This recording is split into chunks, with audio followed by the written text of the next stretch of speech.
salon, Chelsea, New York. We're here to see Friday Jones about couture tattoos. Let's check it out. So good to see you, Lou. Good to see you. So let's just start with you telling us a little bit about your tattoo history. Well, I started in 1991 with Inksmith & Rogers in Jacksonville, Florida, which happens to be a great place to learn to tattoo, not only because it has 3 Navy bases, but because Paul Rogers, the grandfather of American tattooing, retired there. So my master, Eric Inksmith, apprenticed under Paul Rogers. Then I finished a 5-year grueling apprenticeship along with my degree from Jacksonville University in Boston. Is it like an old school apprenticeship? It's an old school apprenticeship. It's very medieval. We did clean toilets. I had to get used to tools that meant plumbing, all sorts of hand-making needles, hand-making machines. But you're very good with your hands. Now I am! So we're sitting in the basement, lower level, of Zach Anthony's salon in Chelsea, New York. Yeah. And so this is something that's really pretty new. Zach and Anthony, the owners of the salon and spa, had a pretty multi-dimensional soup to nuts program here. You mentioned hair, and they brought in a barber. Also, we have a makeup artist on staff. Then they brought in a massage therapist. We have an esthetician. We do nails. It just seemed like a natural progression. There's been on minor scales tattooers working out of salons and barbershops, but we really wanted to push the whole spa element where people can come in a place that's a little relaxed, a little bit of a beautifying experience, and get the kind of work that they've been desiring. Right.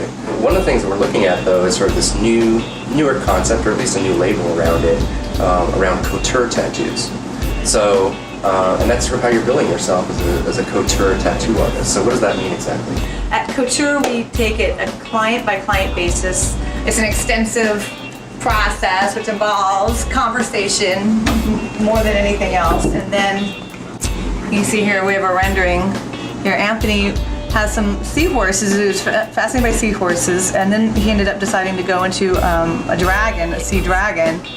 So we went and looked at seahorses and then managed to pull off this dragon element that you're seeing in these body studies. Now this is the first level of couture, so once he sees this image, then he approves it, then we move on to actually mocking up the design. And so Friday, when you're doing the couture tattoos, and you're doing it in the salon, you've told me already, just sort of through talking, that there's some sort of, there's a number of added things that sort of go along with this. Well, we're proud to offer, we're the only studio in the world that offers topical and local anesthesia on a regular basis. We also have our own brand of healing ointment that we give to you, and it's all labeled through the spa. So you're getting all these the extras. Those are the perks that you get. And you see our heated.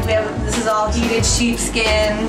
We have a massage therapist right next door. He's your pressure points for you. Right. So it's pretty high end. Yeah.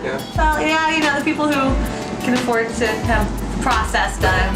How is it that freehand fits into sort of this couture model? How much of a part of couture tattoo is freehand? Well, it has to be an integrated process. At couture level, you're not throwing out anything. I've done years where I just freehanded everything. There was years where I only did stencil. And at this point now, we usually take the larger elements. I do a lot of drawing on my own for the client, and we put the larger, the dominant elements on there, and then go through with a freehand and work out the specific form of the body that you can't get on a flat plane. The other piece too is I've heard, as far as the role of tattoo flash, a lot of people, whether it's on the wall in the studio or on a website like Tattoo Finder, people, are being told that, don't get something off the wall, don't get something like that because other people will have it. So what role does flash have in the future of the tattoo industry? I think flash is always going to be a jumping off point.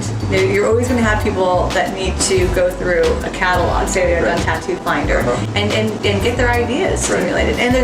And I think that's a powerful thing. It's a resource like any other thing. Nothing comes from nothing. I'm not above flash. I think flash is a great tool. I've heard it said that tattoo flash exists because not everyone has the creativity to draw their own tattoo. You have to get the concept out of the realm of ideas and at least in front of you on paper in the world.